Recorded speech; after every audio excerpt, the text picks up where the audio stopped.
अपूर्व हिरे आणि अद्वय हिरे यांना दिलासा मिळालेला नाही। श्री व्यंकटेश बँकेतून परस्पर कर्ज काढल्याचा त्यांच्यावर आरोप आहे। हिरे कुटुंबियांचा जामीन नामंजूर करण्यात आल्याची माहिती मिळते। अपूर्व हिरे भाजपत प्रवेश करण्याच्या एक दिवस आधीच या संदर्भात गुन्हा दाखल झालेला होता की त्याने व्यंकटेश कोऑपरेटिव्ह बँकमधून 7 लाख रुपयाचं कर्ज घेतलेलं होतं आणि त्या कर्ज रकमेची तो वेळोवेळी परतफेड करत होता।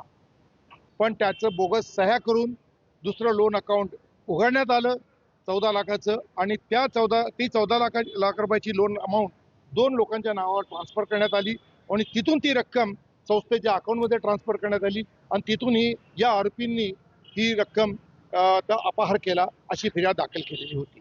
आणि जे बोगस लोन अकाउंट काढले गेले त्याच्यासाठी कुठल्याही मिळकतीचं तारण वगैरे घेतलं गेलेलं नाही। अशा प्रकारे हा फार मोठा अपहार आहे, याची व्याप्ती फार मोठी आहे। कोर्टाने आमचा युक्तिवाद ऐकून ग्राह्य धरून आज या तिघींनी आरोपींचा अटक करून जामीन नामंजूर केला। लोकशाही मराठी ऐका, पहा, जागरूक रहा।